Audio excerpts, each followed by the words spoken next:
Hello friends, आज हम पुस्तकालय विज्ञान का एक नया टॉपिक के साथ अपना अध्ययन करेंगे। अध्ययन की शुरुआत करेंगे। आज का टॉपिक है यूनेस्को।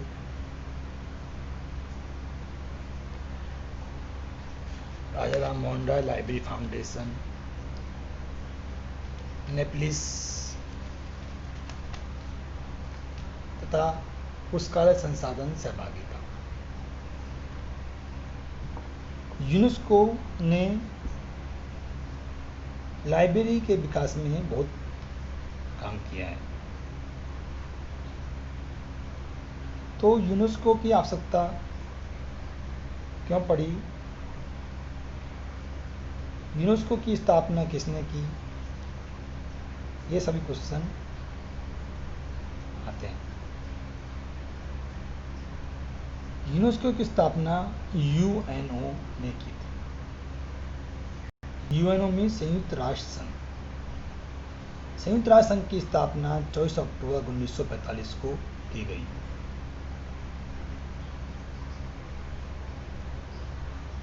यूएनओ की स्थापना के बाद शैक्षणिक, वैज्ञानिक तथा सांस्कृतिक गतिविधियों को बढ़ावा देने के लिए यूनेस्को की स्थापना की गई। 4 नवंबर 1946 को यूएनओ ने एक एजेंसी की रूप में धारा 57 के अंतर्गत यूनेस्को की स्थापना एक गैर सरकारी संगठन के रूप में की। यूनेस्को के सदस्य यूएनओ के सदस्य में से कोई भी इसकी सदस्यता ग्रहण कर सकते हैं। यूनेस्को का संगठन। यूनेस्को का संगठन को 2 भागों में हम बांट सकते हैं, साधारण सभा और कार्यकारिणी बोर्ड। साधारण सभा की गतिविधियां नीति निर्धारण करना है, जबकि कार्यकारिणी बोर्ड का काम नीतियों का क्रियान्वित करना है।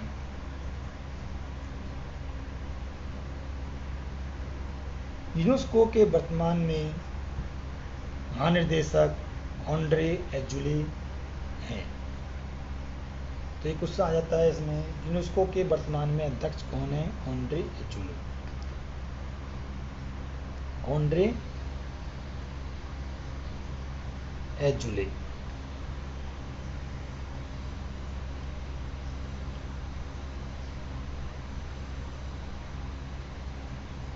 यूनेस्को के उद्देश्य।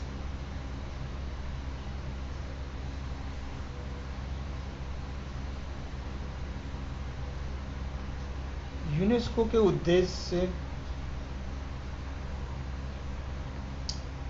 इसका उद्देश्य विश्व में शिक्षा, विज्ञान तथा संस्कृति के क्षेत्र में आपसी सूझबूझ तथा सद्भावना को विकसित कर समृद्ध राष्ट्रों को शांति के साथ उन्नति के मार्ग में अग्रसर करना है।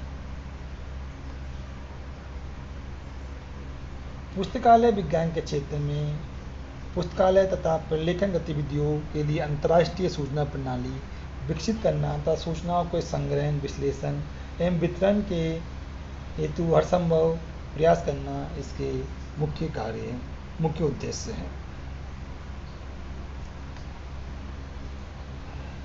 यूनेस्को के मुख्य कार्य या गतिविधियाँ क्या है?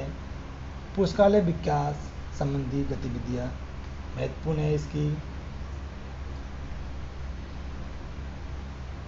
यूनेस्को ने यूनेस्को पब्लिक लाइब्रेरी मैनिफेस्टो 1949 में जारी किया, जो इसकी सार्वजनिक पुस्तकालयों के विकास के प्रति गहरी आस्था का प्रतीक है। इसमें 1972 और 1994 में संशोधन किया गया। भारत में 1951 में दिल्ली सार्वजनिक पुस्तकालय की स्थापना भारत सरकार तथा यूनेस्को के सहयोग से की गई।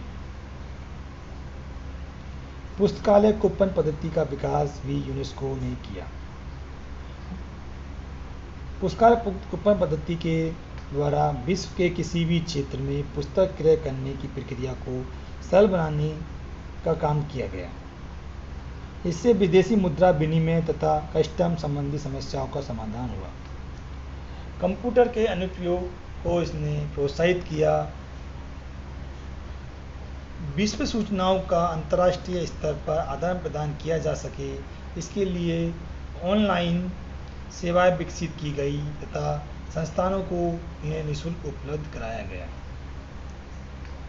पुस्तकालय उत्पादन को बढ़ावा देना में भी इसका मुख्य योगदान रहा है। इस संगठन ने विश्व में प्रकाशित सभी ज्ञान सामग्रियों मुद्रित अमुद्रित को सभी देशों के पाठकों के लिए बिना किसी भेदभाव के उपलब्ध कराने में अंतर्राष्ट्रीय सहयोग पर बल दिया है।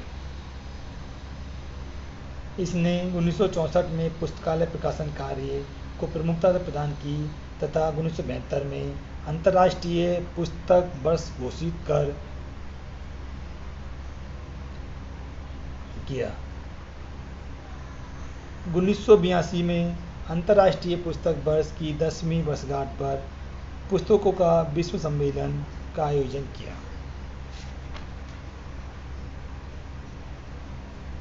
यूनेस्को नेटवर्क की पुस्तकालय नेटवर्क की स्थापना में भी इसने महत्वपूर्ण योगदान दिया।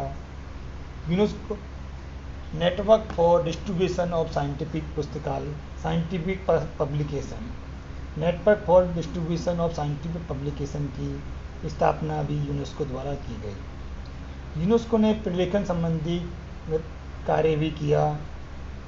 भारत में 1952 में इंस्टीट्यूट दिल्ली की स्थापना यूनेस्को के सहयोग से की गई। यूनेस्को सभा और सम्मेलन का आयोजन करता है। 1955 में सार्वजनिक पुस्तकालयों के विकास पर एक सम्मेलन नई दिल्ली में आयोजित किया।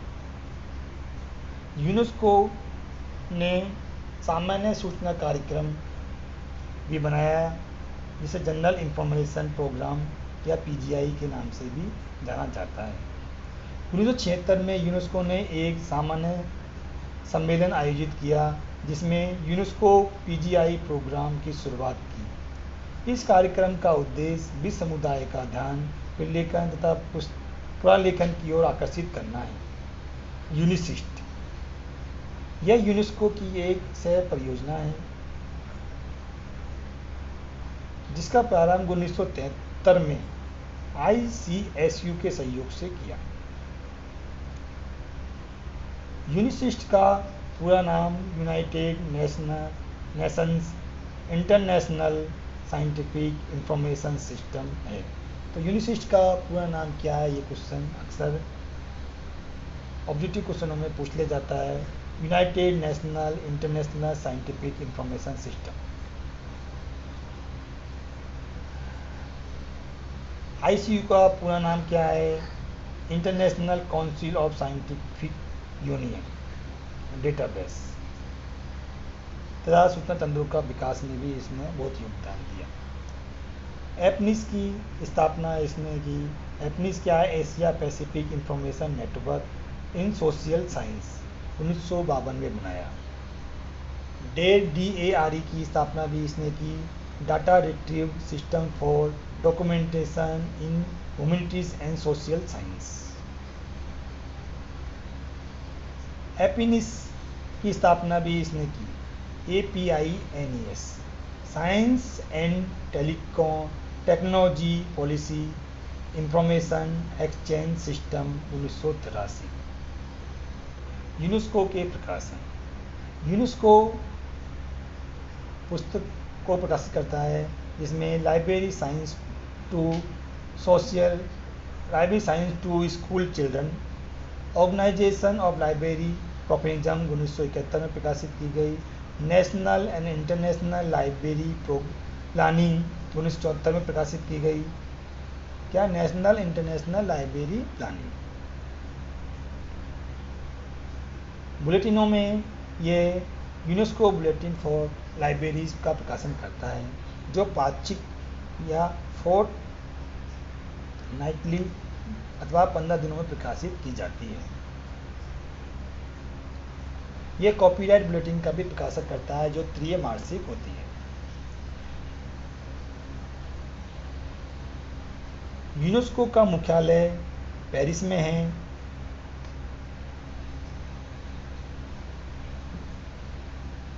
कहाँ है? पेरिस में है। पेरिस कहाँ है? फ्रांस में। तो यूनेस्को का मुख्यालय पेरिस, फ्रांस में है। राजा Ram Mohan Roy library foundation, RRLF।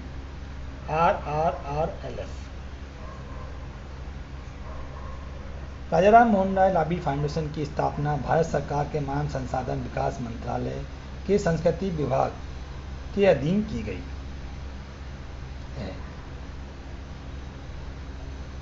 इसका गठन 20 मई 1972 को राजा राम मोहन राय की स्मृति में किया गया। इसका मुख्यालय कलकत्ता में है तथा क्षेत्रीय मुख्यालय गुवाहाटी, नई दिल्ली, मुंबई तथा चेन्नई में है। प्रोफेसर ब्रजकिशोर शर्मा इसके वर्तमान में चेयरमैन हैं। इसका उद्देश्य राज्य सरकारों के सहयोग से समस्त भारत में सार्वजनिक पुस्तकालयों की योजना बनाकर पुस्तकालय आंदोलन को बढ़ावा देना है। राज्य सरकारों के द्वारा गठित राज्य पुस्तकालय योजना समिति के माध्यम से अनुदान देना है। विभिन्न राज्यों में पुस्तकालय अधिनियम को पारित करने में सहयोग देना है। राष्ट्रीय पुस्तकालय नीति के निर्माण में भी यह प्रगतिशील है। गतिविधियाँ, इसकी क्या गतिविधियाँ है? ये क्या क्या क्या क्या कार्य करता है? पुस्तकालयों को आर्थिक सहायता प्रदान करना इसका मुख्य कार्य है। पुस्तकालय संघों को अनुदान भी देता है। ये पुस्तकालय अधिनियमों को लागू करने का प्रयास करता है। टैगोर नेशनल फेलोशिप प्रदान करता है। ये RLF पुस्तकालय दक्षता विकास कार्यक्रम भी आयोजित करता है। RLF के द्वारा न्यूज़लेटर प्रकाशित किए जाते हैं जो द्विमासिक होते हैं। एनुअल रिपोर्ट भी प्रकाशित की जाती है। RLF के द्वारा गिनताना प्रकाशित किया जाता है जो अर्धवार्षिक होता है। गिनताना क्या होता है? RLF के द्वारा प्रकाशित किया जाता है जो अर्धवार्षिक होता है। नेपलिस क्या है? भारत सरकार के सांस्कृतिक विभाग ने एक ड्राफ्ट पॉलिसी स्टेटमेंट जारी किया तथा डॉक्टर DB चट्टोपाध्याय की अध्यक्षता में national policy on library and information system 1985 में गठित किया। तो नेपलिस का पूरा नाम क्या है? National policy on library and information system, जो 1985 में गठित किया जिसकी रिपोर्ट 1986 में आई, जिससे ये निष्कर्ष निकाला गया कि देश में पुस्तकालय आंदोलन को फैलाने में तथा सार्वजनिक पुस्तकालयों की सहायता के लिए RLF के कार्य सराहनीय है। पुस्तकालय संसाधन सहभागिता। पुस्तकालय संसाधन सहभागिता क्या है? 2 या 2 से अधिक पुस्तकालयों के मध्य न केवल पुस्तकों एवं अन्य प्रकाशित सामग्रियों के संबंध में बल्कि मशीनों, उपकरणों, व्यावसायिक अनुभव, तकनीकी कार्यों, सेवाओं आदि को एक दूसरे में सहयोग प्रदान करना पुस्तकालय संसाधन सहभागिता है।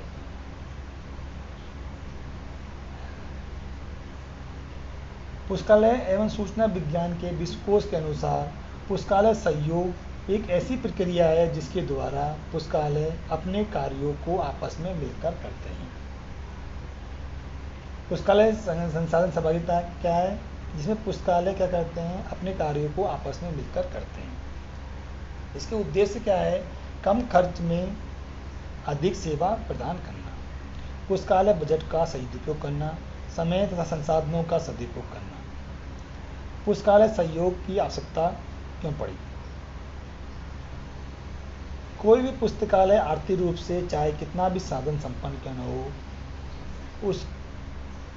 उसके द्वारा विश्व में प्रकाशित समस्त पाठ्य सामग्री को खरीदना संभव नहीं है।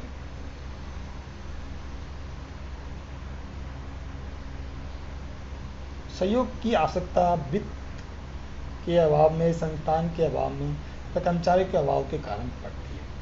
किसी कारण? वित्त के अभाव के कारण, स्थान के अभाव के कारण और कर्मचारियों के अभाव के कारण पड़ती है। पुस्तकालय सहयोग के स्तर क्या क्या है? पुस्तकालय सहयोग स्थानीय, राष्ट्रीय व अंतर्राष्ट्रीय स्तर पर किया जाता है। इसके क्या क्षेत्र क्या क्या है? सरकारी क्षेत्र। सरकारी क्षेत्र में क्या है?